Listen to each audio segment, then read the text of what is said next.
भूर्भुवः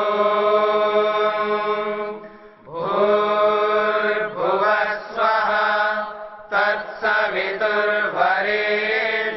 भर्गो देवस्य धीमहि धियो यो नः प्रचोदयात्।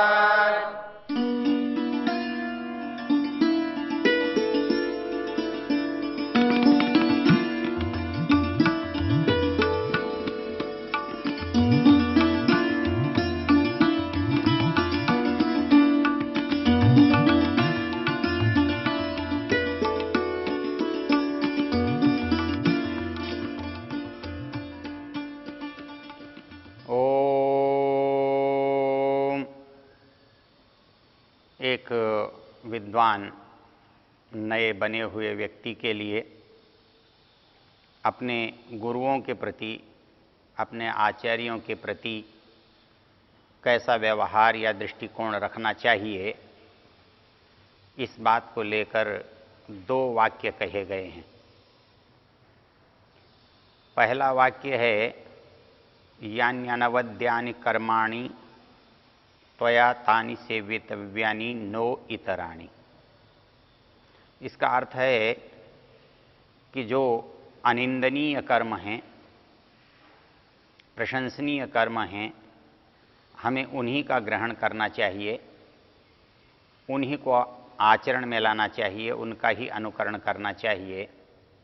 नो इतराणि, जो निंदनीय हैं, जो बुरे हैं, अनुचित स्वीकार किए गए हैं, ऐसे कर्म कोई करता भी है तो वो मान्य या स्वीकार्य नहीं है। दूसरा वाक्य है यान्यस्माकं सुचरितानि तानि त्वयोपास्यानि नो इतराणि। जो हमारे सुचरित हैं, अच्छे आचरण हैं, वही तुझे अपनाने चाहिए, तुझे करने चाहिए, दूसरे नहीं। अर्थात जो काम हमने कभी कभी किए हैं और वो यदि अनुचित हैं, गलत हैं, वो करने योग्य नहीं है। ऐसे ही जो हमारा स्वभाव है, आदतें हैं, आचरण है, जो हम प्रायः करते हैं, वो भी यदि अनुचित हैं तो भी वो हमें स्वीकार्य नहीं होने चाहिए।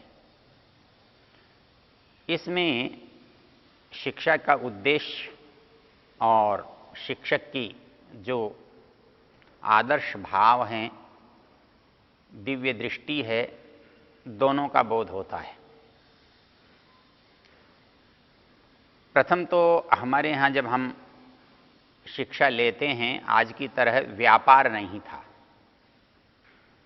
आज तो हम किसी से कुछ प्राप्त करते हैं तो हम ये समझते हैं कि हमने पैसे दिए हैं, हमने फीस दी है, हमने व्यय दिया है, इसलिए हम इनसे अनुग्रहित नहीं हैं, इनके एहसानमंद नहीं हैं।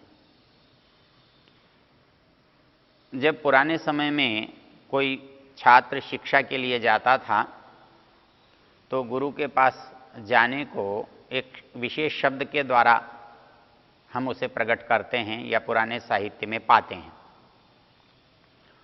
वो कहता है समित पाणी। उपनिषदों में भी आता है समित पाणी श्रोत्रियम ब्रह्मनिष्ठम। अर्थात जब हमें किसी से ज्ञान लेना हो, किसी से कुछ सीखना हो, तो सीखने जाने के लिए जिस व्यवहार की, जिस आचरण की आवश्यकता है, वो आचरण प्रार्थना परक है, निवेदन है। और इसलिए जब कोई छात्र किसी अध्यापक के समक्ष उपस्थित होता है, चरणों में उपस्थित होता है, तो उसको कैसे होना चाहिए? तो कहते हैं समित पाणी। समित कहते हैं समिधा को और पाणी कहते हैं हाथ को, क्योंकि संस्कृत में पाणी शब्द हाथ के लिए आता है, क्योंकि पण धातु का जो अर्थ है, पण क्रिया जिसके लिए काम में आती है, उसके 2 अर्थ होते हैं, एक व्यवहार करना और एक प्रशंसा या स्तुति करना। तो दुनिया में हम व्यवहार करते हैं हाथ से, इसलिए इसे हम पाणी कहते हैं, और परमेश्वर की हम उपासना और प्रार्थना करते हैं हाथ जोड़कर, इसलिए भी इसे हम पाणी कहते हैं।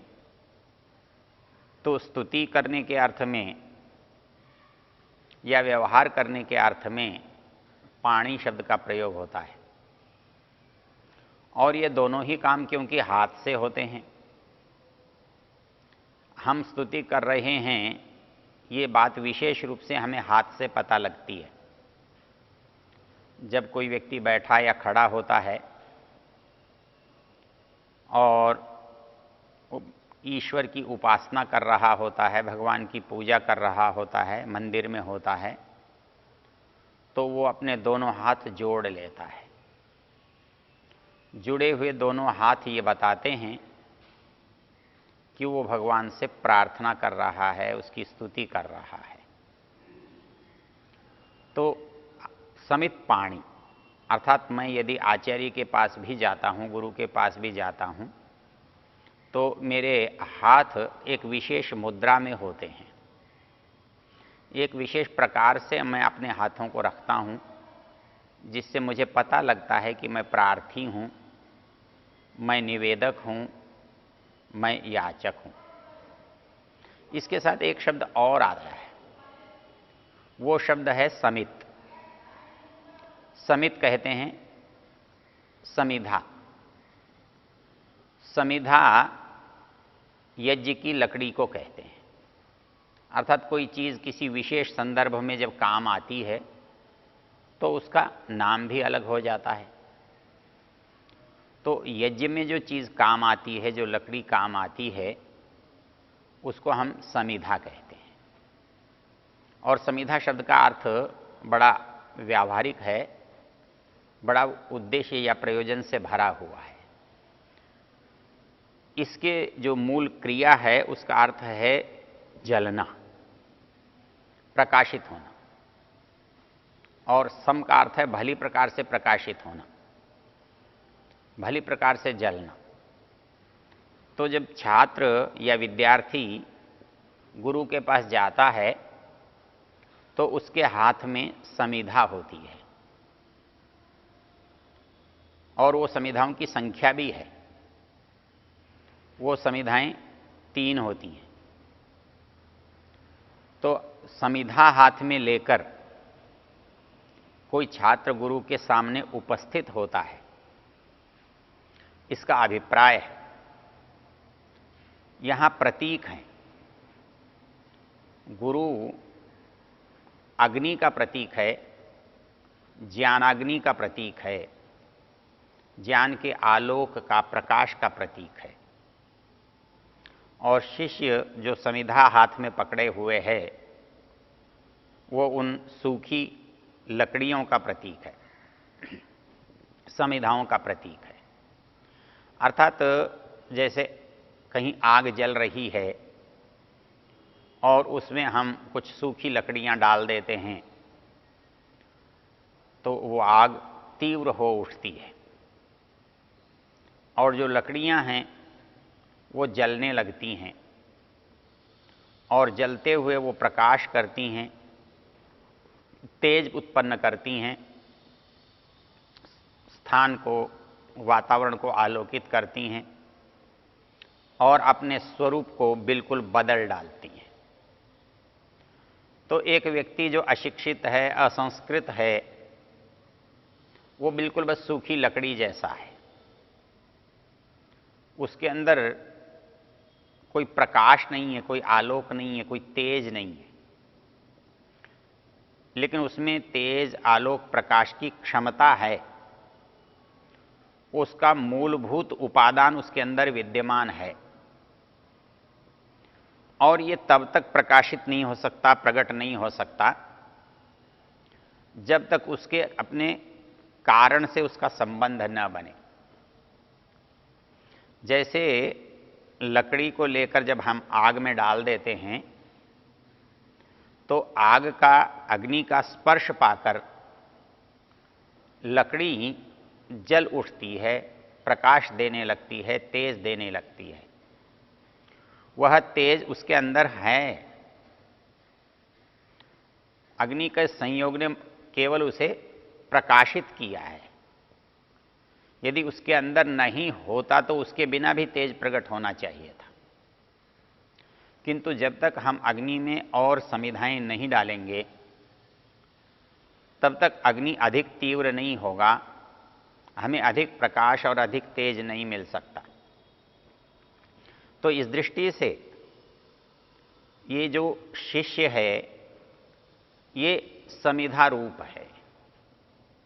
इसके अंदर प्रदीप्त होने की, जलने की क्षमता तो है, लेकिन उसके पास उसका उपाय नहीं है, साधन नहीं है जो उसे जला सके। और वो साधन है गुरु, वो साधन है आचार्य। आचार्य अग्नि के तुल्य है और अग्नि के संपर्क में आते ही कोई भी समिधा जल उठती है। यहां पर बालक जो है आचार्य के पास समित पाणी होकर जाता है, हाथ में समिधा लेकर जाता है, शिष्यत्व स्वीकार करने की भावना से जाता है, गुरु को प्रकाशमान तेजस्वी अग्निमय मानकर जाता है। तो जब वो उसके सामने उपस्थित होता है तो ये कहता है कि मैं समिधा हूं गुरुवर, आचार्य मैं समिधा हूं और आप अग्नि हैं, तेज हैं। तो ये जो सूखी समिधा दिखाई नहीं देता, इसमें आग है, लेकिन आग है। और अग्नि है इसलिए क्योंकि अग्नि उन समस्त पदार्थों में है, समस्त संसार के जितनी भी वस्तुएं हैं उनमें है, लेकिन हमें दृष्टिगत नहीं होती। यास्क ने एक शब्द लिखा है जात वेदा। जात वेदा के वैसे बहुत सारे अर्थ होते हैं, लेकिन जात वेद का एक अर्थ होता है अग्नि। अर्थात जात मतलब कहते हैं होने को, उत्पन्न होने को। वेद है विद्यमान होने को। वो कहता है ये अग्नि जो है जात वेदा है, अर्थात दुनिया में जो भी वस्तु उत्पन्न हुई है उन समस्त वस्तुओं में उसकी उपस्थिति है, उसकी विद्यमानता है।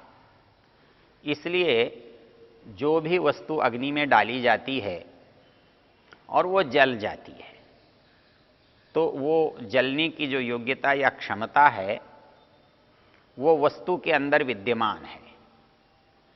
अग्नि उसे प्रकाशित करता है, अग्नि उसे आलोकित करता है, वो तेज बाहर आता है। इसलिए अग्नि को हम जात वेदा कहते हैं।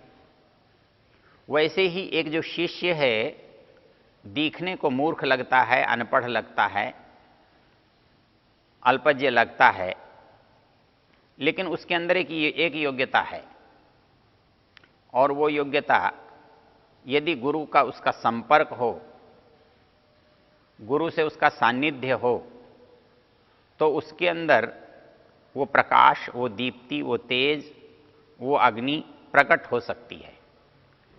इसलिए उस अग्नि को प्रकट करने के लिए अनिवार्य है कि हम एक शिष्य को, एक बालक को उस गुरु से मिलाएं। और जब उसके अंदर वो अग्नि प्रकट हो जाती है, उसके अंदर वो प्रकाश आ जाता है, तो उस प्रकाश में वो सब चीज़ों को सहज देख सकता है। जब वो देखने योग्य बन जाता है, समझने के योग्य बन जाता है, क्योंकि कोई भी व्यक्ति दुनिया के समस्त चीज़ों को न तो जान सकता है और न कोई उनको बता सकता है। महाभाष्यकार ने एक बड़ी रोचक बात लिखी है।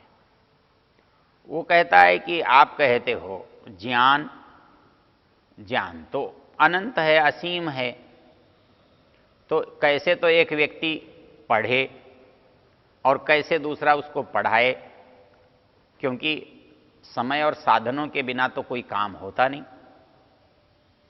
तो इसके लिए वहां एक बात कही गई है कि वो गुरु क्या करता है, उसके अंदर एक क्षमता जागृत करता है, एक प्रकाश उत्पन्न करता है। और जब व्यक्ति उस प्रकाश को लेकर समाज में विचरण करता है, समाज में व्यवहार करता है, तब उस प्रकाश में उसे पता लग जाता है कि क्या करने योग्य है और क्या नहीं करने योग्य है। उस क्षमता के उत्पन्न हो जाने के बाद गुरु उसको ये कह रहा है कि तुम परीक्षा लेने में समर्थ हो चुके हो। परीक्षा तो वही ले सकता है जो उसको जानता है, जो उसका देख सकता है, जो उसको गंभीरता से समझ सकता है, उसका ईक्षण कर सकता है, सब ओर से कर सकता है। तो जब ऐसा व्यक्ति उसके सामने कोई काम आएगा, कोई परिस्थिति, कोई व्यवहार उत्पन्न होगा, तब उस सहज उसका विवेक जागृत हो जाएगा। और वो जागृत जो विवेक है वो उसको करने और नहीं करने का निर्णय देगा। तो इस निर्णय को हम प्राप्त करें, तो आचार्य यहां जो दो अलग अलग शब्द प्रयोग कर रहे हैं, एक तो ये प्रयोग कर रहे हैं यान्यनवद्यानि कर्माणि, अर्थात कर्म तो हमारे बहुत हो सकते हैं, हमने कोई विशेष काम किए होंगे, कोई विशेष बातें की होंगी, समय समय पर कोई निर्णय लिए होंगे। तो प्रश्न ये है कि वो जो लिए गए निर्णय हैं, समय पर किए गए कार्य हैं, वो सारे ही अच्छे हों ऐसा संभव नहीं है। मनुष्य को हर समय में कुछ न कुछ निर्णय लेते रहना पड़ता है और कुछ दिनों के बाद उसे ये लगता है कि ये निर्णय उतना अच्छा नहीं है जितना अच्छा निर्णय मैं आज कर सकता हूं, आज ले सकता हूं।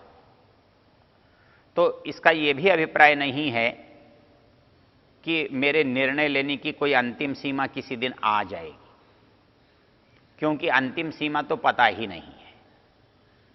इसलिए मेरी जो जानकारी है, मेरा जो सामर्थ्य है, जो आज है, मैं उसी के आधार पर अपना काम करता हूं, उसी के आधार पर अपना निर्णय लेता हूं। इसलिए मेरे आचार्य ने, मेरे गुरु ने कुछ निर्णय लिए होंगे, तो वो आवश्यक नहीं है कि आज की कसौटी पर वो ठीक कसे जाएं, ठीक उतरें, सही साबित हों। इसलिए आचार्य ने कहा यान्यनवद्यानि कर्माणि, जो आज अनिंदनीय हैं, आज स्वीकार्य हैं, मान्य हैं, तुझे हमारे में कामों में से उन कामों का चयन करना है। उन कामों का चयन नहीं करना है जो भले ही हमारे द्वारा किए गए हैं, किंतु आज समाज में मान्य नहीं हैं, स्वीकार्य नहीं हैं, उचित नहीं समझे जाते हैं। दूसरा जो वाक्य है यान्यस्माकं सुचरितानि तानि त्वयोपास्यानि, जो हमारा श्रेष्ठ आचरण या व्यवहार है वही करना चाहिए। यही विवेक मनुष्य को मनुष्य बनाता है।